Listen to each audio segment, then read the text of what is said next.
This was a pendulum show. I'm John Rickman with my review of WWE NXT, and what I mean by that is there were some good matches, and then it would swing right over to some really bad comedy. Really, really fucking bad comedy. I don't know when the bad comedy writers infiltrated NXT, but fucking hell, the comedy is almost Raw-like, while the in-ring action is almost SmackDown-like, even though there had been some good matches on Raw. The whole point is the NXT weekly product has been just hit and miss, and while there's some high-level work, they just shoot themselves in the foot with the goddamn bad comedy. Anyway, let me know your thoughts in the comments. So, they start off with Poppy's opening. I'm going to let you interpret that however you want. Dakota Kai with Raquel Gonzalez versus Mercedes Martinez. Mercedes said recently she's going to take out Dakota Kai, fist that pink-haired beauty down, and then have Raquel alter herself. Basically, the whole point is you're going to have women just all over each other, and we're all going to watch, and we're all going to enjoy it, and just in wrestling and nowhere else. Always delete your search history. So anyway, good size difference.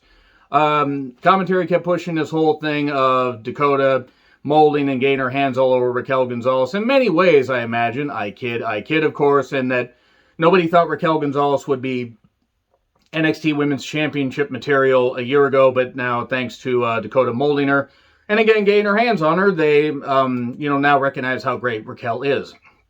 To be fair, Raquel has been pretty goddamn good and has really improved. And they've built her properly. They brought her along well. She was featured well in the War Games match and has been featured well. I mean, she was featured well before that, but really especially since, the most recent War Games.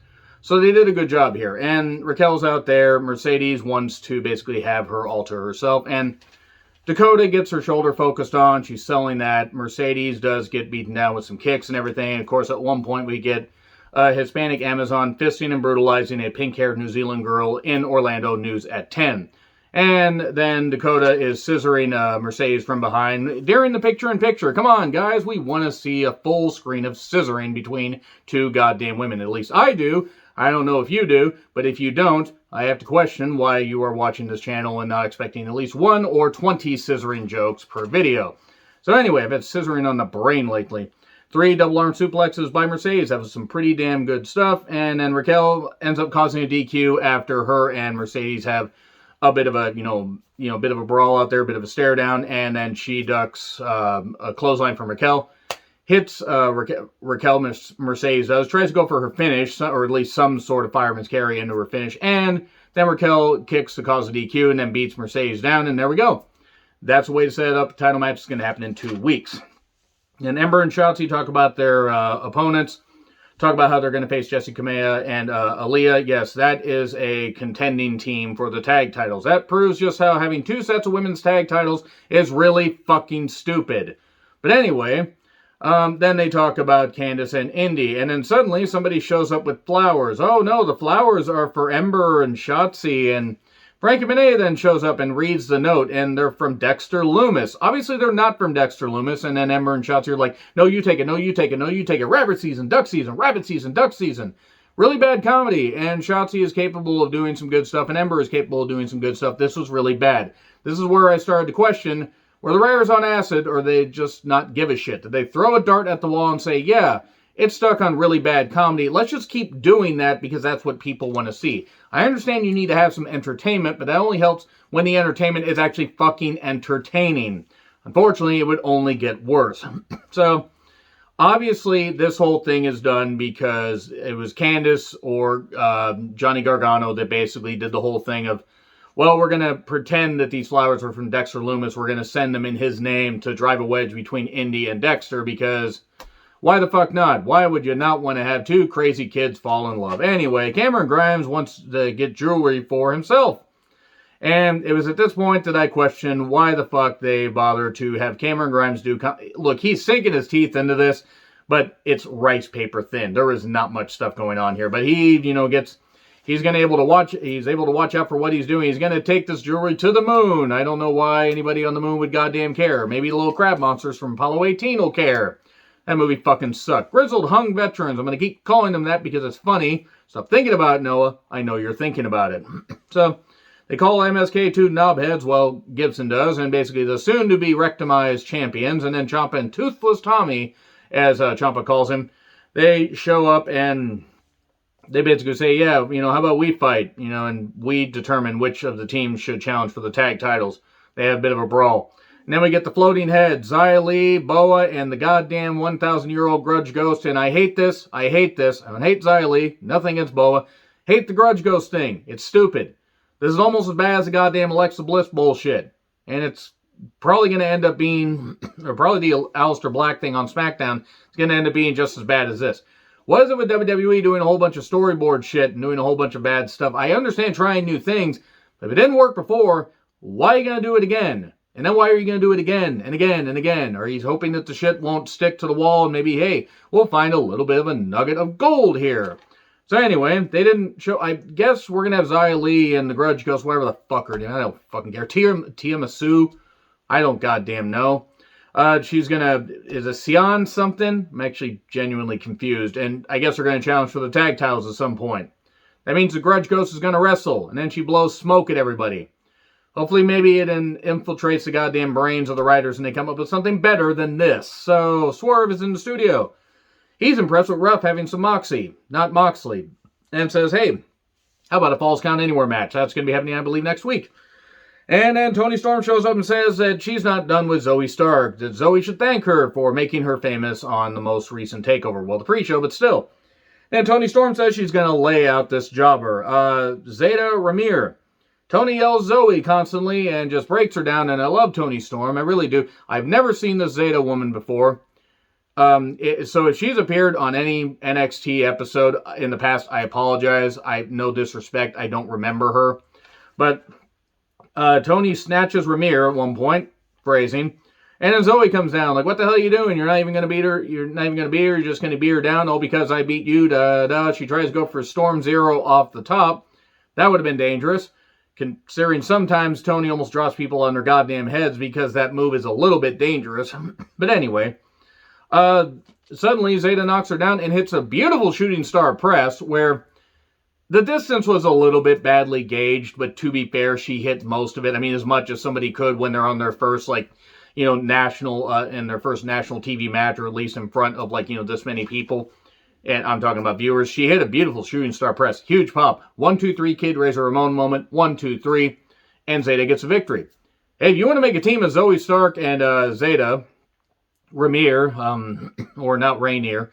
But anyway, if you want to make a team of them and have them go after the tag titles, you need more goddamn tag teams, so why the fuck not? It was nice. And I like Toni Storm. And this is going to make Toni Storm more angry. As long as they don't have Toni Storm lose and lose and lose and lose, and they do something proper with this, I'm all for it. So let's pick this up. Legoland Phantasm talk about winning all the gold. Reed is, confronted by Mr. Lack of Personality, Johnny Gargano. LA Knight talks to Indy. Let me talk to you. He calls her a sweet little Pop-Tart. It was at that point my skin started to crawl. Not because of LA Knight, but because that sounded a little bit serial killer-like. And then said, you felt a tingling in your loins. That was funny.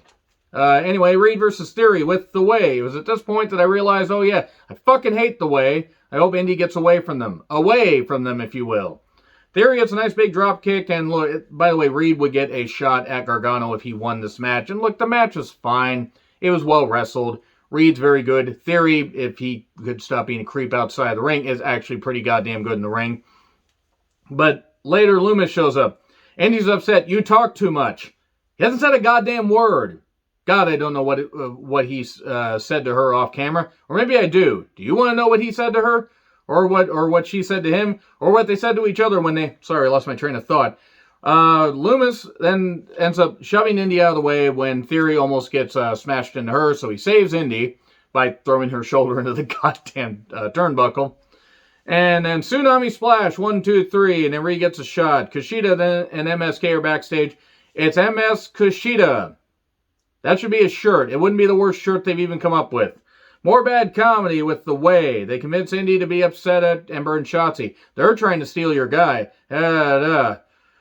Get your vaccine today, by the way, unless you're a science denying anti-mask idiot and you don't believe the vaccines work and you believe the vaccines are there to poison you because you're fucking idiots. At least vaccinate your kids so future generations of you have a chance because you're a fucking lost cause. Okay, so we get Drake and Dane versus Imperium. I don't care about this. I'm sorry, I don't. It's nothing against the guys involved. I like Imperium as a group. Dane's good. Drake is a very good underneath baby. He's very good as far as, even though he's small, he's very good in the ring.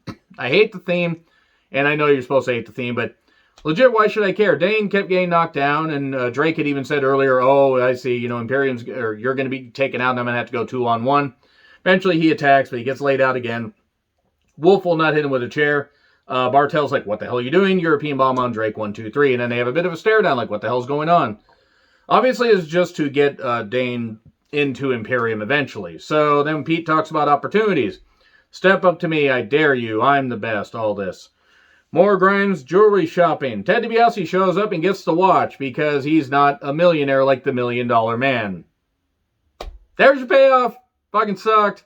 Jesse and Aaliyah are in the ring. Indy and Candice attack the tag team champions, Ember and Shotzi, using cupcakes and a fruit basket. What is the obsession with using food? They used tomatoes on Raw last night. Now they're using cupcakes and fruit baskets. Are there no people around, around the Capitol Wrestling Center that could use that food? Just saying. Plus, this is how you're going to build a feud between these women. You're going to have them use food products. Why don't you just have them go out there and brawl? Why don't you just have them do that? Anyway, then Robert Stone, in his very, very shiny gloves, so goddamn shiny, so shiny, my Persian cat that has been dead since 2014 got distracted by it. Don't ask me how that works. Love that cat. Great cat. Persians are great animals. Jesse and Aaliyah celebrate like, oh yeah, we won the tag titles. This is how they use the women. After that great opening match, this is how they use the women. After that Toni Storm Zeta Ramir match, this is how they use the women. Good job. So then Adam Cole's interviewed about his time in NXT, how Kyle O'Reilly got lucky at TakeOver, and how he's not ready for the main event. Talks about Cross and Kyle, which sounds like a weird cop drama. And says, well, when I come back, I'm going to go after Karrion Kross. Okay. Then, well, we cut to Kyle watching the interviewception, if you will. By the way, Everrise also showed up during this show and got cut off pretty quickly. Diamond Mine. So it's some MMA thing. It's either for Duke and Shafir, a new Raw Underground, or God forbid, they are going to bring in Tessa Blanchard. If it is the latter, you better fucking believe I'm going to have a lot of bullshit to say about that goddamn racist twat that doesn't fucking deserve another chance in wrestling. And yeah, everybody can grow from that, but here's the thing, she never goddamn apologized for what she fucking did. So if she still wants to be racist and be a goddamn piece of shit, then she deserves to be blacklisted. Ironically, she probably hates being blacklisted from wrestling. Hopefully it is not Tessa Blanchard, because of the whole diamond thing. I mean, it would be a bad idea. I don't care how good she is in the ring. It would be a bad idea. Her with her attitude problems, them possibly bringing in B. Priestley. Apparently NXT is going to be the problem child wrestling center. So anyway, MSK and Kushida took on Legoland Phantasm. So it was fine. It was a jump start, and the heels basically, I mean, there was a lot of flippy shit and a lot of car crash stuff.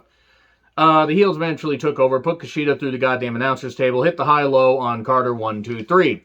And Kushida also got laid out by the Phantom Driver in the ropes once he came to. So, and Legoland Phantasm's holding the goddamn gold at the end. There we go. That's it. That's really all I got to say. Let me know your thoughts on the show in the comments. Like, share, subscribe, Twitter handle in the description. I'm John Rithlin. I'll see you soon.